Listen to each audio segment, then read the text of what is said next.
என் தம்பி ஒருத்தன் பேசினான் ஊர்ல இருந்து, என்ன வீரமணி ஐயா கூட போய் ரொம்ப உங்க நடைபயணத்தை பண்ணிட்டார், உங்களுக்கு வம்பா போயிடும் போல் இருக்கேன். நான் சிரிச்சுக்கிட்டே தான் சொன்னேன், வீரமணி ஐயா பெரியோரோடு இருந்து வந்திருக்கக்கூடிய பெரியாருடைய வித்து. அவர்கள் நன்றி உடையவர்களாக இருக்கிறார்கள். டெல்லியில நடந்த ஒரு சம்பவத்துக்கு இன்றும் நன்றி உடையவர்களாக வைகோவுக்கு இருக்கிறார்கள். ஆனால் வீரமணி அவர்களுக்கு தெரியும், நூற்றாண்டு விழா, திராவிட இயக்கத்துடைய நூற்றாண்டு விழாவை சென்னை மறைமலைநகர் பகுதியில் நடத்திய போது எனக்கு காய்ச்சல் சளி என்று சொல்லி அப்போலோ மருத்துவமனையில் படுத்துக் கொண்டவர் தான் வைகோ.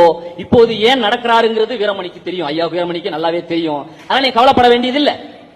நீங்க அந்த திராவிட இயக்க நூற்றாண்டு விழாவுக்கு செல்லவில்லை என்பதில் என்ன தவறுன்னு மக்கள் சொல்றாங்க தெரியுமா?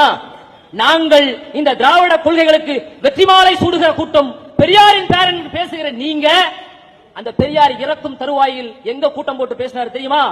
தியாகராய நகரில் அவர் கடைசியாக பேசிய பேச்சு, நம்ம எல்லாம் சூத்திரனாக விட்டு போகிறேன் என்று சாவிலும் வலித்த ஒரு மனவழி கொண்டவர் தான் பெரியார். அந்த பெரியார் இறக்கும் தருவாயிலும் மேடையில் நமக்காக முழங்கினாரே, அந்த பெரியாரின் வாரிசு என்று சொல்லிக் கொள்கிற வைகோ திராவிட இயக்கத்தில் நூற்றாண்டு விழாவுக்கு காய்ச்சல் சளி காரணமாக சொல்லி நீங்கள் அப்போலோ மருத்துவமனையில் படுத்தால் நீங்கள் எப்படி பெரியாரின் வாரிசு ஆவீர்கள் என்ற கேள்வியை மக்கள் வைக்கிறார்கள், நாங்கள் வைக்கவில்லை. அதே போல அண்ணாவின் கொள்கைக்கு வெற்றி மாலை சூடுகிற கூட்டம் சொல்றியே, இங்க அண்ணன் போல அழகு சுந்தரன் வந்திருக்காங்க.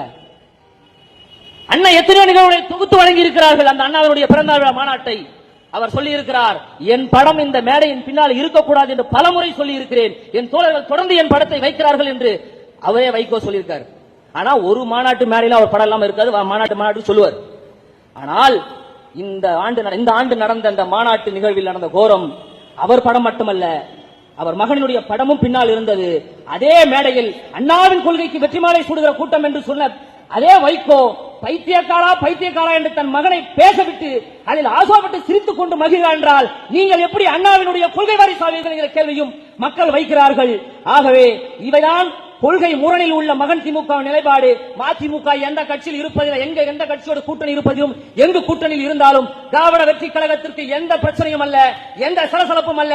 எங்கள் பாதையை எங்கள் தலைவர் வழிவகுத்து விட்டார், எங்கள் பாதை கொள்கை வழி, அந்த வழியில் நாங்கள் நடப்போம். 2024 எங்களுக்கான அங்கீகாரமும் கிடைக்கும், நாங்கள் வென்றே தீர்வோம். திராவிட வெற்றி கழகம் வெல்லும். வாழ்க பெரியார் புகழ், வாழ்க அண்ணாவின் புகழ்.